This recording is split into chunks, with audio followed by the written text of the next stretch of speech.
The clock is running, and the world is watching. April 6, 8 p.m. Eastern Time.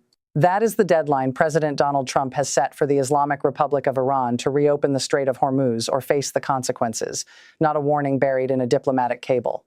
Not a quiet back-channel message, a public ultimatum broadcast to the world, backed by the most powerful military force on the planet. And Tehran's answer? No. This is not a diplomatic standoff unfolding in some distant corner of the globe. This is a direct collision between Washington and Tehran over one of the most strategically critical waterways on Earth, a narrow passage through which nearly 20% of the world's oil supply flows every single day. Whoever controls the Strait of Hormuz controls a pressure valve on the global economy, and right now, Iran has its hand on that valve. Here is what we know.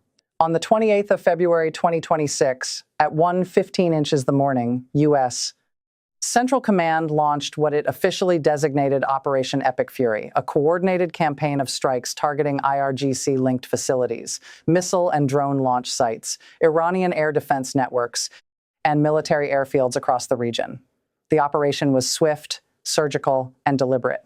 It was also just the beginning. Since then, the Trump administration has issued a cascading series of deadlines, a 4-8-hour ultimatum, then a 5-day pause, then an additional 10-day extension, each one designed to give Iran a narrow window to step back from the brink. Each one rejected. Now, April 6 is the hard line. Iranian officials, including Foreign Minister Araghchi and government spokesman Baghai, have been explicit. There are no direct negotiations with Washington. What exists, they say, are message exchanges and nothing more.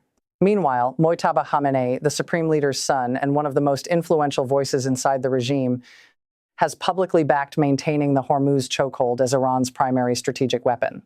In his April 1st address, President Trump stated that the goals of Operation Epic Fury are, quote, nearing completion. But completion of what exactly? That remains the critical question, because behind the military posturing, behind the ultimatums and the counter-demands, something far larger is unfolding. Oil prices are surging. A 3-5 nation emergency diplomatic effort to restore freedom of navigation in the Strait is already underway. And the threat of strikes on Iranian energy infrastructure, strikes that could trigger a regional explosion, is now sitting on the table. This is no longer a regional conflict. This is a pressure point for the entire global order. If you want to understand what happens next, who blinks, who escalates, and what the April 6 deadline actually means for markets, militaries, and millions of people, you need to stay with us. Subscribe right now, hit the notification bell, because this situation is moving fast, and every update matters. To understand why April 6 carries the weight it does, you have to go back to the beginning and trace exactly how we arrived at this moment. Operation Epic Fury did not emerge from nowhere. For months prior to the 28th of February 2026, U.S. and partner intelligence had been tracking an accelerating pattern: IRGC missile stockpiles being repositioned, drone launch infrastructure expanding across western Iran, and Iranian naval assets conducting increasingly aggressive maneuvers near the mouth of the Strait of Hormuz.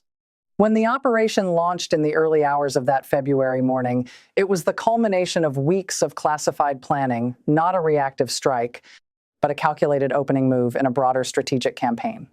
The immediate military objectives were clear: degrade Iran's ability to project force, neutralize its air defense umbrella, disrupt the command and control infrastructure that links the IRGC's regional proxy network. U.S. Central Command confirmed all primary targets were engaged. But here is the problem, and it is the problem that defines this entire crisis. Degrading Iran's military capacity is one thing. Changing Iran's strategic calculus is another. Tehran's response was not collapse. It was consolidation. Iranian officials closed ranks. The regime's messaging shifted from defensive to defiant. And the Strait of Hormuz, that 2-1-mile wide choke point at the mouth of the Persian Gulf, became the centerpiece of Iran's counter-strategy. Not a battlefield weapon, economic one. This is what Washington underestimated. The Trump administration presented Iran with a 15-point ceasefire framework, a detailed set of demands that included, among other conditions, the full reopening of Hormuz to international shipping. Iran's response was categorical rejection, but Tehran did not stop there. Iranian negotiators, in back-channel message exchanges, presented their own counter-demands, reparations for damages caused by U.S. strikes, a permanent end to targeted assassinations of Iranian military and scientific figures, and binding international guarantees against future hostilities. In other words, Iran is not negotiating from weakness.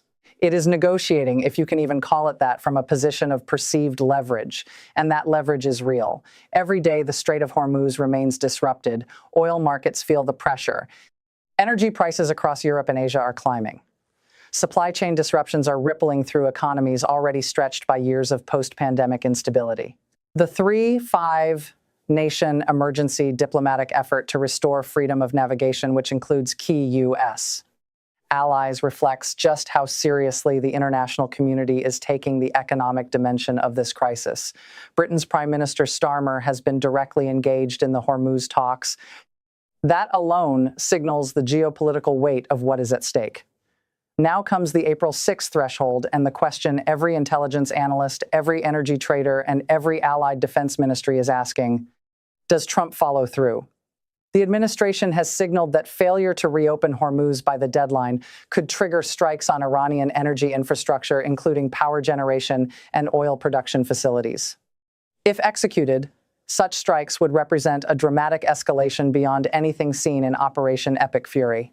They would almost certainly provoke a retaliatory response, potentially drawing in regional actors, threatening allied assets in the Gulf, and sending oil prices into territory not seen in decades.